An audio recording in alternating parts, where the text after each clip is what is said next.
এই মাত্ৰই ফোনটোত আছে পবিত্ৰ মাৰ্ঘেৰিটা ডাঙৰীয়া তেখেতে মোক জনাইছে যে জুবিন গাৰ্গ ডাঙৰীয়া বা আমাৰ মৰমৰ জুবিন এই সংসাৰত নাই, তেখেতে এই সংসাৰৰ পৰা আঁতৰি গৈছে।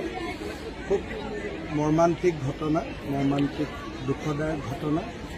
আজি আমি বিজেপি দলে আজি গধূলিও আমি নিৰ্বাচনী প্ৰচাৰ নকৰোঁ। মই এতিয়া খালি গুমাত গৈ মানুহখিনিক নমস্কাৰ কৰি মই গুৱাহাটীলৈ তুৰন্ত উভতি যাম। তেখেতৰ সৎকাৰ বা কি ধৰণে আমি তেখেতক আনো গোটেই কথাবিলাক গুৱাহাটীত গৈ আমি আলোচনা কৰি অসমবাসী ৰাইজৰ লগতে মই সমগ্ৰ অসমবাসী ৰাইজৰ হৈ কি ক'ম, দুখৰ ক'বলগীয়া একো শব্দই নাই, শব্দই বিচাৰি পোৱা নাই। এটা মৰ্মান্তিক ঘটনা, জাতিৰ অপূৰণীয় ক্ষতি, জাতিৰ এটা অমূল্য সম্পদ আমি হেৰুৱাই পেলাইছোঁ।